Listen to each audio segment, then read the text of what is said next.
Welcome to Melanin Convos, where we hold space for real stories, sacred healing, and deep connection. One faith, two voices, unpacking healing, culture, and everything in between. Let's talk.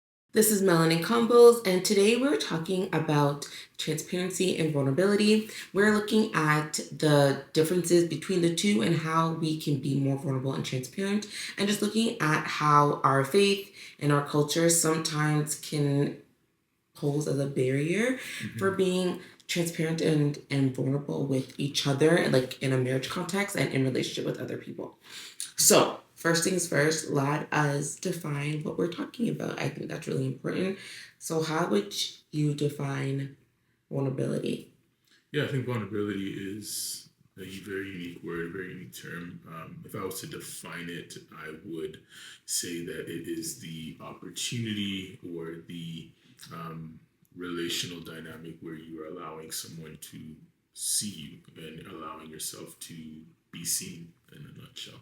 I think vulnerability is a learned skill. I don't think it's something that you obviously aren't born with, but it's something that grows over time and will only grow with experiences. So I do think that vulnerability, there is an aspect of risk associated with it.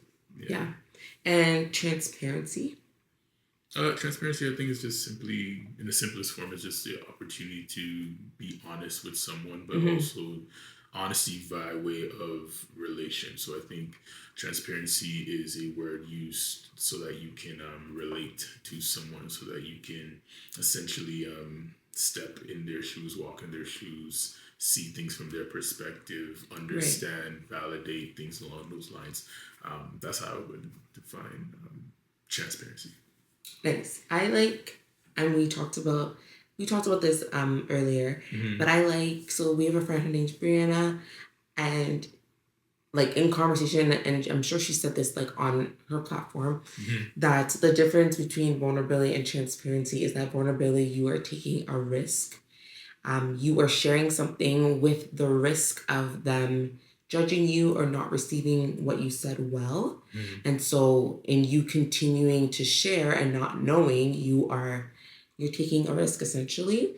And whereas transparency is, like Nigel mentioned, like it's just you being open and honest about whether it's an experience, a feeling, a thought, etc.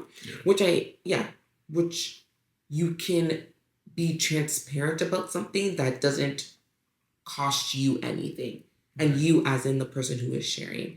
So and I guess in that case, it's not necessarily vulnerability, but it's just you being very open with whoever you're talking to. Yeah, I would agree with that. Yeah. Okay. Okay, next, let's just think through what, like for ourselves individually, what out of the two of them do we feel like we need to grow in? I probably would even, I don't think I could probably pick. I think it would be both. I think if I was to reflect over the course of our marriage, relation, like dating leading up to marriage and all of that, I think there was a strong emphasis, desire on vulnerability and transparency. Yeah. I think we focused more on transparency, or at least the aspect we intersected between transparency and vulnerability, to the point where I think we were being vulnerable when we were really more so being transparent, or we had moments of vulnerability or moments of transparency. So I don't think there was a distinct focus on one over the other. I think we went in between both. But I think now in this season or place stage of our marriage, we are starting to prioritize vulnerability.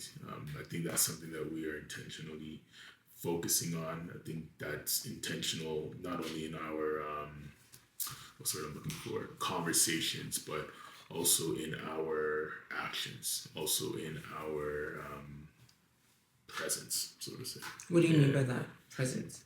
I think it goes hand in hand in terms of just behaviors, things that we do to support each other, that vulnerable aspect. So it could be like if we're thinking about vulnerability and it's a risk, it could be the aspect of like doing something that you wouldn't normally do, but you're doing it for the sake of the family dynamic, family unit, or your partner, whatever the case may be. We're tracking. I understand. Yeah, so things along those lines. Gotcha. Yeah. Okay, I think for myself, I would say that I am needing to grow in, I guess it would be vulnerability, but vulnerability in the sense of like saying some of the like deeper things that I might be embarrassed about, and they have nothing to do with you, but let's just say like I'm like jealous of someone in a moment, like being able to confess that and like say like I'm jealous of such and such, or like someone said something to me and I feel a certain way. I think sometimes for me, I guess I can handle embarrassment all the time. Okay. So even if and I don't know if you've noticed this, even if I'm retelling something that someone did to me, I'll like backpedal or like stutter to try to figure out how to lessen the blow or how to not make it look so bad on the person that I'm recanting what happened. Does that make sense? Yeah, it makes sense. So like, and because I don't know what it is, but I'm chucking it up to because I do experience secondhand embarrassment that like whenever I'm talking about something or someone, and because they're in relationship with me, I am intentional about like protecting the image of other people. Okay. So even if I'm hurt, I won't just come out and say to you, could you believe what's like, I won't tell you, like I will like ruminate. And even as I'm telling you, I'm like picking my words carefully, and I'm not even, like it takes me a little bit. I don't know if you noticed that, but it takes me a little bit to actually like share the whole story. And I just feel like that's an area that like I want to grow in, and one, being able to just say the things that I feel as it is, at like even if it hurt me, or even feelings that are undesirable, like I mentioned, like being jealous of someone, or me not liking something that someone said, or whatever the case is, just me being able to be vulnerable with you and just sharing what's coming up for me in particular moments. Particularly what has nothing to do with you. Gotcha. Right? I think, yeah, that's something I want to grow. Why do you want that? Because I think, well, yeah, I think like, because we're married, I just feel like it just allows for like a deeper level of intimacy between us. Okay. And I also do feel like, and we'll get into this later, that's what I was looking up on my phone. I feel like as Christians, like, because we are in such deep, intimate relationship, that we should be able to confess like sins and thoughts to each other. Okay. Yeah. Obviously being, what's the word? Mindful, because there's obviously like some things that you may think or experience that you may not want to just express to me without like processing it through with a therapist or your brotherhood or whatever. But I do think like we should be able to cultivate that level of intimacy within like community with each other, because it's biblical. But yeah, we'll get into that later. But I think that is the reason why. Okay, that's fair. Yeah, that makes sense. I think that is another level or aspect of vulnerability that isn't spoken about. I think we see that more in platonic relationships, or depending on the level of intimacy in those platonic relationships. Right. I don't think we talk about that aspect of confession as a means of vulnerability to or with your partner. So I think that is a very unique perspective. Yeah, I think it's a very unique perspective. Okay. Yeah. We're gonna talk about it more, but let's first like dive into how we as people who are Caribbean Canadians how we have been taught to think about vulnerability and transparency, and how we see that play out in how we relate to each other. I mean, so when I say each other, I mean other Caribbean people, and how we play that out with people who are not in the group, so the outsiders. Okay. Yeah. Okay. Yeah, yeah. And I think I'll just start with saying, like, so I was reading this as we were recording this. I had just finished reading this book called Frying Plantain, and it's about a girl. She is a Jamaican. No, yeah, she's Jamaican, but she's Canadian from Jamaican descent, and she lives in Toronto with her mom and her nana and her grandfather and niece. So as like she's telling the story of like her life here, you see a lot of instances where vulnerability could have allowed for relationships to just ease over better, or like certain conversations to ease over. But because there's a refusal for vulnerability, so what I mean by, for example, there's been a lot of moments throughout the book where she'll notice that her mom is like upset or sad, and she would say like there have been times where she tried to comfort her mom, and like her mom like brushed her off or like scolded her for trying to comfort her. And so because of that, she picked up on those cues. And so as she's telling her story, you see a lot of the monitoring that she's doing internally, or listening to a lot of the monitoring that she's doing internally.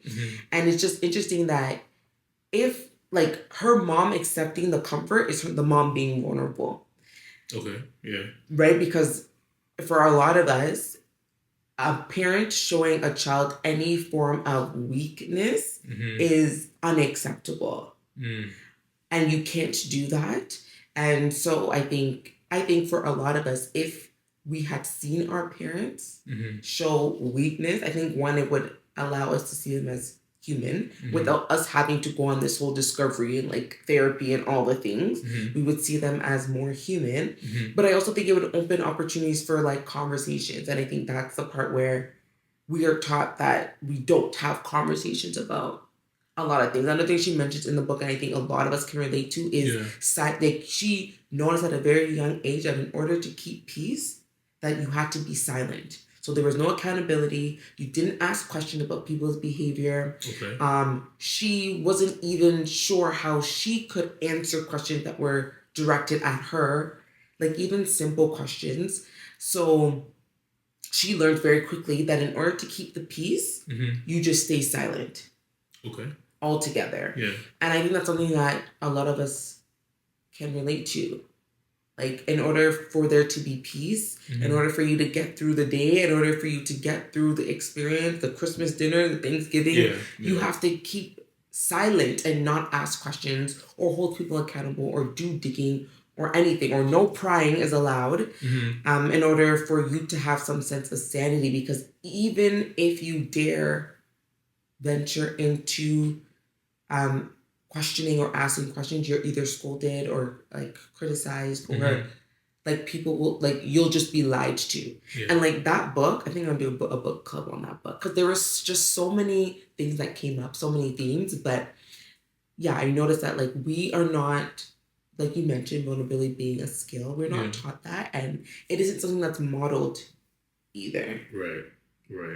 Yeah, and I think that last part in terms of like it not being modeled, I think that is the key into the door that kind of just like unlocks everything. That vulnerability isn't something that is modeled, and I think it not being modeled didn't even really like start with your parents or aunts or uncle, like that. This is like generational aspect of like it not being modeled. And it's interesting how and this is like therapist brain, like just how important like modeling actually is to a person's development, and how much it shapes their worldview. Because there's a lot of things that especially in the context of like grief, that how an individual handles grief, especially if it's like a parent with a young child, or a parent with just children overall, like how you handle grief your kids are watching that, and that teaches them something Right. that they then absorb and portray in their own life, but also in the relationships that they're in, whether romantic or platonic. So it's like that skill set of vulnerability is so impactful, and especially again, like when it's not modeled. If it's not being modeled, something is being modeled. And I think that's the point there. That like Right. whatever is being modeled or isn't being modeled, something in there is being modeled. Whether it's positive or negative, whatever the case may be, something is always being modeled to those you are in close proximity with, relationship wise or not. Something is always being modeled. Yeah. And I think that is like at the root of this vulnerability aspect. It's like, what are you modeling when it comes to vulnerability? Yeah. And I think another theme that like from the book that I noticed is, so that the daughter one day says to her mom, like, she's asking her questions about like how she met her dad. Okay. And the mom won't tell her. Like, she's just scooting around, being around the bush, not actually being straightforward or telling her the story. And I think a lot of us can relate to that. Like, we don't know our parents' story. Yeah. Like, of who they are. Like, who are you? And that isn't something that was shared willingly. Okay. Or they weren't very forthcoming with sharing those aspects of their personhood. Okay. And I think a lot of people can relate to that. And I that would require a sense of vulnerability. And I remember I said to a friend, like, I think sometimes our parents and just like Caribbean people think that if I give you more information, you're gonna act on the information that I've given you. Fair. Yeah. Which is not, I mean, statistically, it isn't true. And for example, I mean, like, so we said, we don't do this anymore, but we have said in the past that we don't teach kids sex education because they're going to go and have sex. Right. When research shows us that actually the kids who have the knowledge and the education are the ones who are not having sex. Whereas the ones who don't have are the ones who are experimenting and who are curious and like doing things that are harmful. Right. Right. So it's like, be vulnerable and like have the conversations. But I do wonder if for a lot of people within, we can say, I guess the Black diaspora, this need to not share has obviously, like you said, like it's very systemic and it's generational. Like having to, I guess, in some ways protect your kids from whatever it is that you think you're protecting your kids from. Yeah. And the need to assert authority. Okay. I think that also does have a part to play in. Yeah, because I think in that aspect of like, okay, you're asserting authority. I think a lot of the reasons why, again, like we don't share, again, is generational. And I think there's this aspect of like reclaiming this power dynamic. And again, like back to what you said in terms of just like that authority figure. If I can withhold information or withhold whatever from you, there is an aspect of power, there's an aspect of control that validates a gap in my own upbringing. So it's like, if we think about it with like relationship with our parents, that like there are things that our parents didn't have the opportunity to experience for whatever reason, and they would want to ensure that we have that experience. But then on the flip side, it could be the aspect that like our parents didn't have certain experiences because of negative experiences or negative dynamic, unhealthy dynamics between them and their parents. Right. And that's now inflicted on their children. So for example, it's like, what would be a good example? An example of that could be like, okay, mom and dad or mom, whichever parent, didn't have a healthy relationship or didn't have the opportunities to go to a party or whatever the case may be, and that impacted their relationship with their parents. Their parents didn't give them like a healthy reason or a good enough reason, whatever the case may be. They felt like they were now missing out. They're now going to inflict that same experience on you in terms of, yeah, I'm not letting you do this, and because you're going to feel what I I felt felt. in that regard. Huh.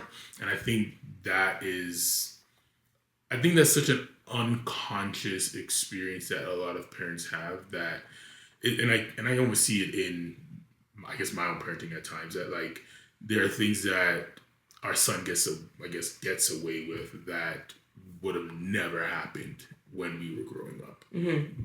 And in that, it's like, wow, I'm letting you get away with this, or I'm Right. handling it different, because that's really what it is. We're handling it different, but we're getting it away with you. But there's something in me that's like, wow, I could really just, drape you up right now, because that's what I would have experienced, and that validates what I'm feeling on the inside right now because of this experience. So I think a lot of it with our parents is like, they inflict or they reserve vulnerability or exercise their authority because it validates a gap in their emotional development or lack thereof. Interesting. I do know, like, growing up, we talk about this all the time. So about how you don't share your personal information with people that you work with, and a lot of time that's like white people. Mm-hmm. Like you don't share your personal information with them. You go to work and you come home. And you come home. Whereas we see our white counterparts they share, whether or not they're being vulnerable or just being transparent, I don't know. Mm-hmm. But they're very open in sharing about their life, what they're experiencing. You even have some coworkers who will tell you what they're struggling with and like things that are happening in their marriage, etc. Mm-hmm. And they're very open. And I used to think a lot of things, that some of the ways that white people raise their children was like, oh, that's just a white people thing. Like that. I used to say things like that. And now I've come to realize that it isn't a white people thing. It's just another way of child rearing. It's another way of existing. Okay. And I wonder if, like, I do understand why at work we have, like, people of color have to hold things close to their chest, particularly Black people, because even other races may not do that, They may not do that, but Black people have also been victim of their racism. Okay. In terms of their need to assimilate to whiteness, they will still harm us as Black people, even though it is actually harming yourself as well. For you to harm another person of color, you're harming yourself. But because they need to assimilate, we are not even safe around them too. So I understand why, but I just wonder if there is opportunity for us to just bring down our walls and like be more open, because you never know what type of relationships and connections you could form while in working environments, even like church environments, etc. So I don't know. I just feel like we could allow ourselves to be a little bit more open and not playing our cards so close to our chest. Yeah, and I think openness comes with safety. I think the more safe you feel in any given environment or context, that opens the door for vulnerability and transparency. Especially like in the work setting. Like if you don't feel comfortable, if you don't feel safe, then you're not gonna open up to anybody or any coworkers and things like that. And it's also the aspect of like the unknown. It's like, I don't know what you are going to do with said information. So it's like, okay, even though I feel safe, there is still that element of risk in terms of like, what are you going to do with said information, right? And I think that's why a lot of people kind of separate work from home life or personal life and things like that. Like, I know for me, like, I don't mix the two. You aren't going to know about my family. You aren't going to know about my personal life. Don't ask me. I'm not sharing with you. Nigel, you can share little things about like... Yeah, I know. I think... Oh my goodness, our son started kindergarten. Yeah, like, I'll say all of that and whatnot, but like, don't ask. Like, I'm not... Let me be the one to share. But you're not going to. Yeah, I know. So then, what? So it's fine. Okay, so the reason why I push back a little bit on that is because I don't know if safety is always the prerequisite. Okay. And I maybe, and perhaps it is, but I wonder, do we, like, as people, know how to quantify safety? And here's why I say that. Again, in the book, the nana goes to church, so I think we can relate. All of us can relate to this. You go to church with people, and in my context, I've gone to church with the same people for 20 plus years. Okay, and so these people who see me growing up, I have like friends that we grew up together, etc. Family members that we do a lot of things together. However, I can almost bet that there are intimate details about each of our lives that were not shared. And you would think that I think also if I asked my parents, did you feel safe with these people? I'm going to say yes, because we were not sleepover and we slept over at these people's houses.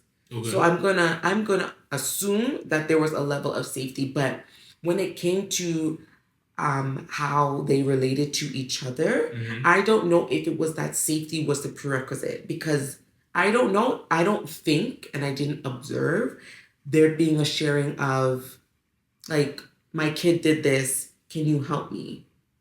Or like, we're in this financial situation, can you help? And like, some of the people that I grew up with had professions, like they weren't blue collar workers. There was people that were accountants and who like went to school, like, you know what I mean? So like there was a level of expertise that you could have tapped into, but I did not witness that there was a sharing of knowledge and vulnerability that way. A lot of what I witnessed was gossiping. And like if you like were venting to a friend about something that your kid did, and then or you were bragging about your kids. That's what I witnessed. I didn't witness like a sharing of intimacy. And like, of course, like with anything else, if you share something, like I think with people, you're not just going to share all of yourself, right? Like you will share it incrementally. So you share something about yourself, that person will be able to, oh yeah, so then they can share something about themselves. And then based on how they responded, you'll be able to gauge whether or not you can share more, or if you need to pull back. Right. But I did not gather in our faith context that people were being vulnerable with each other about the things about their life that I would say really mattered. So I don't know if safety was the prerequisite. I think safety is still the prerequisite, because if you're sharing information, children, life experience, whatever the case may be, you have to give a little sprinkle, see how they handle it, whatever the case may be. I still think it comes back to safety, because can I trust you with this information, and my image and my image just remain intact? How you view me remains intact. And I think above all, we pride ourselves, protect ourselves as Black people in our community and whatnot, of our image. How you see me, how you view me is important. So if this aspect of vulnerability, if this vulnerable information, vulnerable experience is going to taint or impact my your perception of me and my self-image, if it's going to impact that, we probably are not going to share that, because that's another level. That's a level of vulnerability and intimacy that I don't have context for with you, and it's too big of a risk for me to take with you, so to say. So even though we may have 5 years, 10 years, whatever the case may be, even if you can say like this person, that question is, do I know this person in this context? Yeah, but how will you know someone in a context if you are not willing to be vulnerable? Yeah, no, absolutely. So it boils down to risk. Like you're going to have to take a risk in order to see if that person can handle your vulnerability. But I think it boils down to risk, and it boils down to safety. How safe do you feel in taking that risk in order to see what that person can handle? So I think what I'm proposing is that people are not even thinking about safety in that way. Oh no, I I don't. don't Yeah. even Okay. like. I think if we were to do a focus group and ask people to define safety, I don't think that they would boil it down to how you're saying it, Okay. as to Yeah. the reasons why they don't feel like they can have a conversation with Yeah. their They may not. friend of 20 plus years about being in debt. Yeah. They may not say that, but subconsciously their actions are probably reflecting that. Oh, Their thought processes absolutely. are probably reflecting that, but they may not outright have the language for it, and they may not outright say it, but So that's subconsciously they why, probably. but that's why I'm saying, like, I don't even know if the prerequisite is safety. No, I get why you're saying that. Okay. I'm saying that it is whether you are aware of If it it or or not. not. Gotcha. Because if you're unaware of it, then you're gonna do whatever, right? But if you are aware of that, then you can have the opportunity to pause and reflect and be more honest with yourself and say, like, okay, yeah, I don't feel safe as to why Right. I didn't share Share. and things like that. But Yeah. oftentimes we don't pause to reflect and again build that skill of self-awareness. So it's like vulnerability and self-awareness, now that's a whole other conversation that intersect in order for you to show up in friendship, show up in any form of relationship. Yeah. So, yeah. I think I'm connecting the dots now. And I think since we're talking about faith communities, it is important for us to also acknowledge how we show up in relationship with each other in that faith community, and what scripture does say about being vulnerable and sharing with one another. I was looking up two particular instances where we are, I don't want to say commanded, but where we are encouraged to be vulnerable. And this one you may not think it is, but it's the scripture where it's Matthew 18, where we are being told, Matthew 18:15, where we're being told that if you have a problem with your brother, then you need to go to them and basically tell them what your problem is. And then if they don't want to hear you, then you go and you get an elder. And if they don't want to hear, then you go and you get the church. It says, if a fellow believer hurts you, go and tell them, work it out between the two of you. If he listened, you've made a friend. If he won't listen, take one or two others along, so that the presence of witnesses will keep things honest, and try again. If he still won't listen, tell the church. If you won't listen to the church, you'll have to start over from scratch. Confront him with the need for repentance and offer again God's forgiveness and love. So there's that. So even going to someone with an offense takes vulnerability. Yeah. And I want to offer that if we are in a faith context, that we're operating from a place that if I'm coming to you with, like, we're coming to a place where repair is the ultimate goal. So even if I'm coming to you with an offense, that you, even if you're taken aback and you want to defend yourself, I think that is natural for us to want to defend ourselves, that we're able to reflect and regulate quickly to be able to acknowledge that repair and reconciliation is our ultimate goal, so we can work through this so that all parties are in good standing with each other. Does that make sense? So I think, like, that whole process takes vulnerability, and it isn't something, I don't know, I wasn't taught how to deal with conflict in this way, and I definitely did not witness this in church context. I don't know, but yeah, no, I can't really recall witnessing that in church context. Yeah, like, and a clear example isn't coming to mind.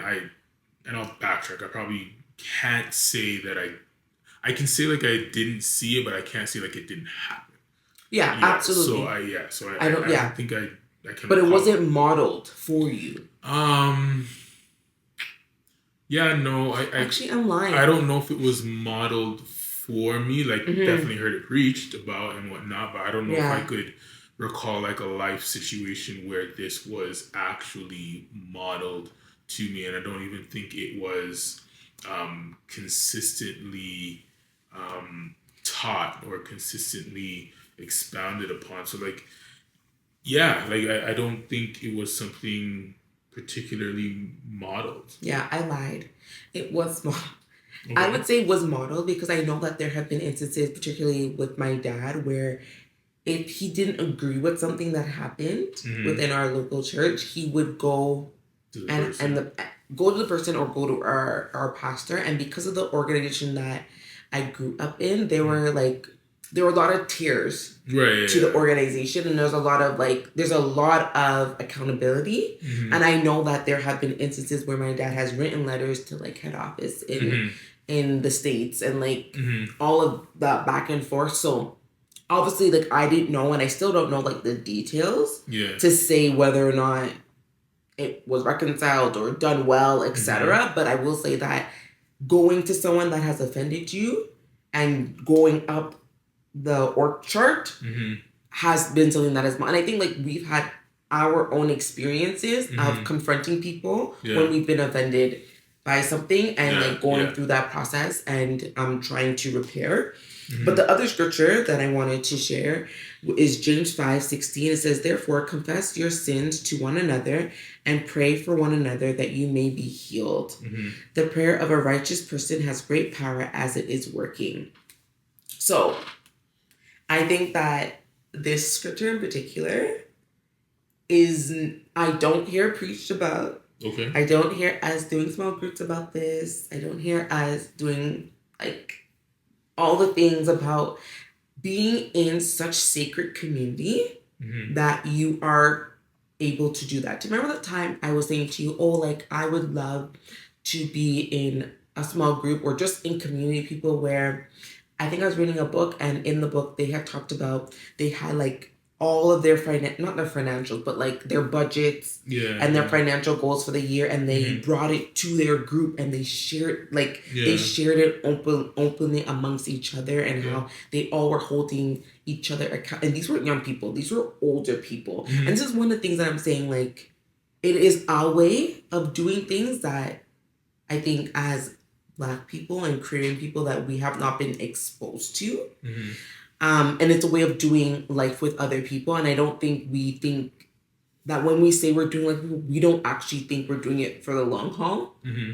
But nonetheless, they brought their financials and they held each other accountable to whatever the goals were. And like, even in some cases, they even talked about, like, let's say, for example, we wanted to buy a house. We're thinking about buying a house. And because everyone has familiarity with our situation, they can speak practically about whether or not that's a good idea. And whether or not, like, maybe here are some things that we can do, how we can get ourselves to be in a better situation. Maybe some things we didn't even consider when we thought about buying this house, et cetera, et cetera.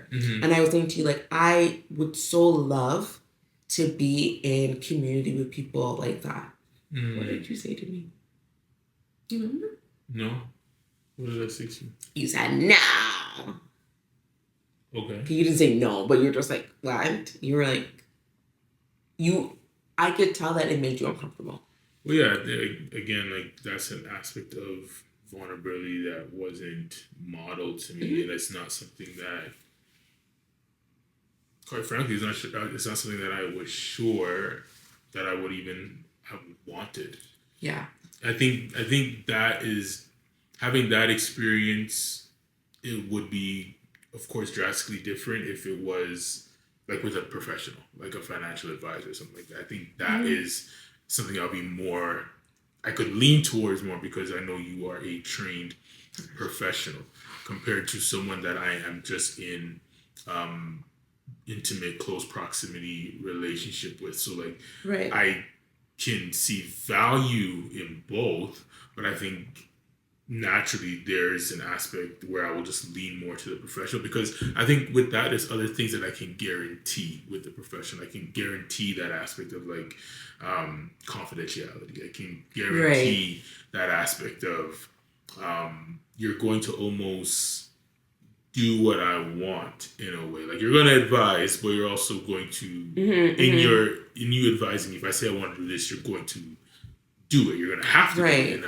that regard. So it's not accountability, really. Right. So I wouldn't say it was accountability. I'd say there's an element of of control, so to say, that is Yeah. still present there. So I think like I would lean more towards that, and realistically, is because in addition to what I mentioned there, I think it's also just the aspect like, yeah, I can.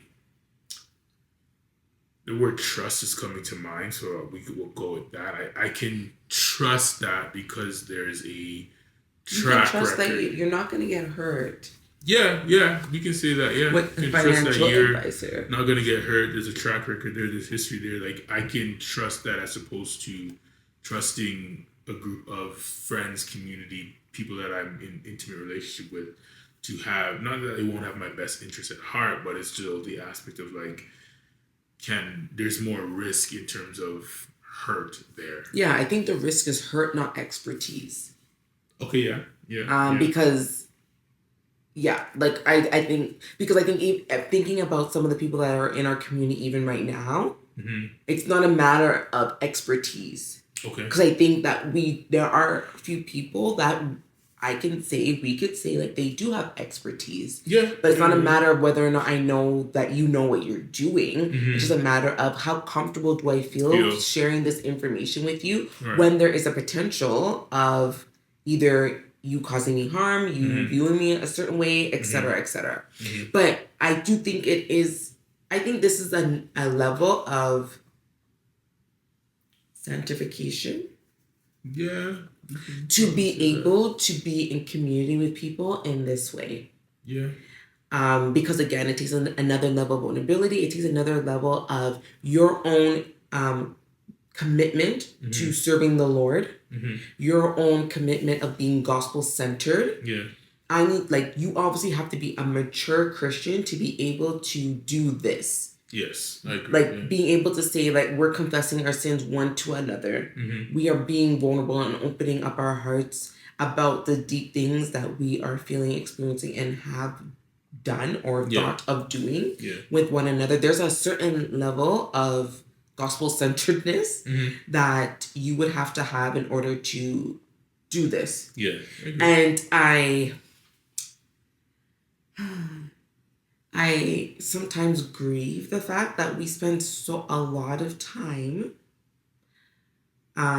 praying about, talking about, discipling about being a husband, being a wife, getting children, getting house, car, dog, land, promotion, status, and we don't spend as much time being sanctified to be a better Christian, where you can be in long relationship with someone, and watch them evolve and be offended and reconcile and move past that. And obviously, there are limits to this, and I'm not proposing that anyone be in a toxic platonic relationship with people. That's not what I'm proposing at all. However, I think that as Christians, that we can move throughout our community and our circles in a level of intimacy that allows opportunity for hurt, allows opportunity for reconciliation, allows opportunity for growth, to actually be growing with someone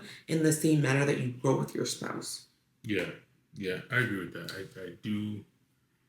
I do think there's room for that, and needs to be room for that. I think it's, again, will always boil down to the aspect of risk and trust and vulnerability.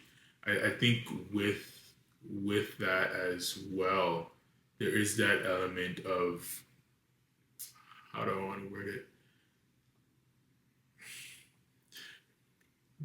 The term again is coming back to modeling, but I think it's also what have you seen with that person that where you would want to trust them or have this experience with them. So I think sometimes there are certain things that we just avoid with people because of what we've seen or how we've seen them conduct themselves in other situations, and it communicates it. So I guess it goes back to that aspect of modeling. So it's what have you observed with that person? What have you seen them, and how have they handled other situations that in a way have kind of informed you and said I probably can't have a conversation with them about this because of you tainted your witness, essentially, yeah, Yeah. we'll go with that. Like they tainted their witness. So it was like, wow, that it's going to pull a lot out of me to go there with you, knowing what I know and also what I've seen. Okay, I can agree with, like, absolutely, I can agree with that, but I don't think, like, that's not the person, that's not a couple or individual that you would have an that you would be in an intimate relationship with. I don't even think that's something you would even consider.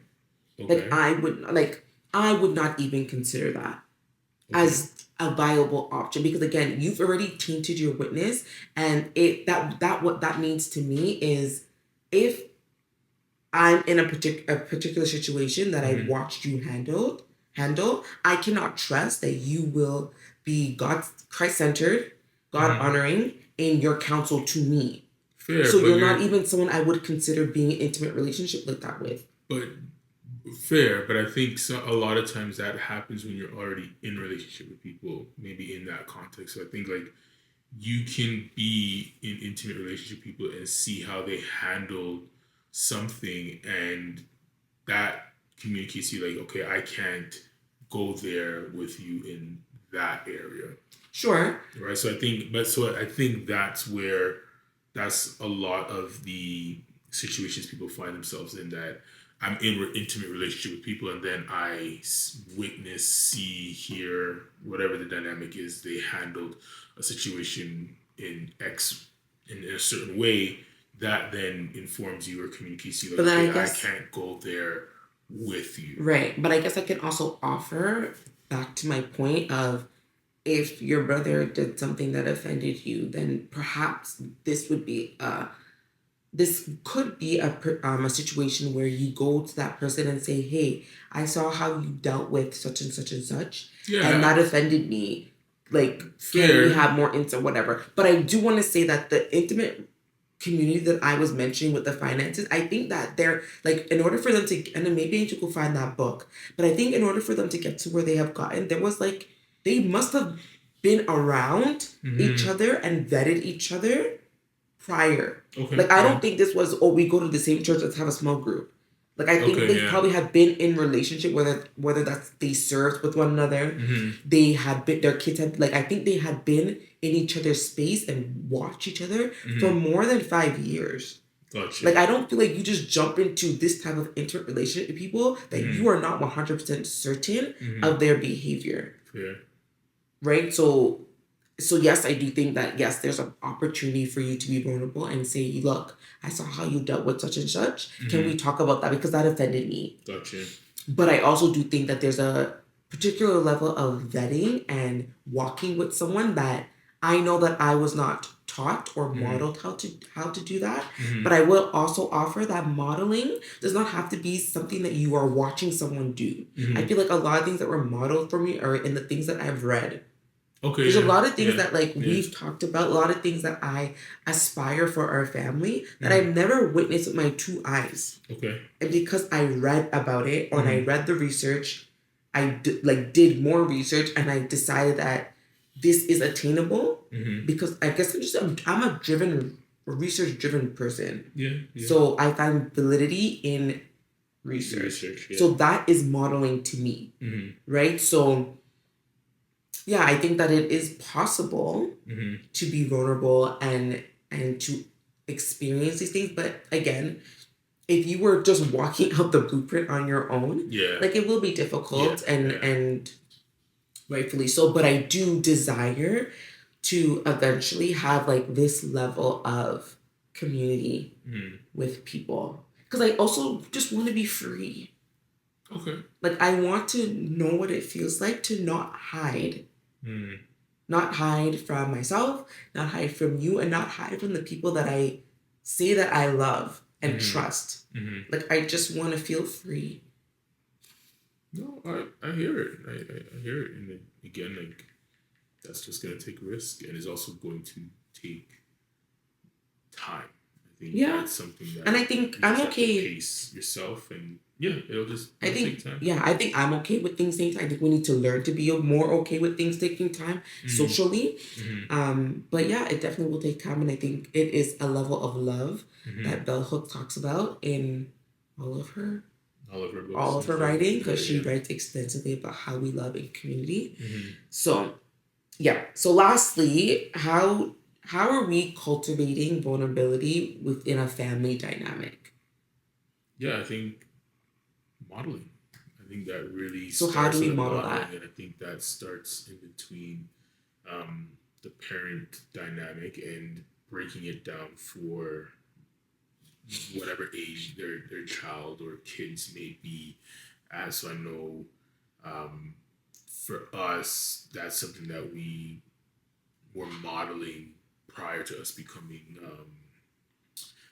parents. So I think we were modeling it really to those we were in relationship with and those that we were in community with. And then when we became parents, we were of course still modeling that, but then doing that with our son in mind, essentially. So I think for him, how we go about, modeling that aspect of vulnerability within the family dynamic is naming said feelings and how that is impacting us, or how that is impacting us, but also how one's behavior may have impacted us. Right. So one example would be. Oh, yeah, go ahead.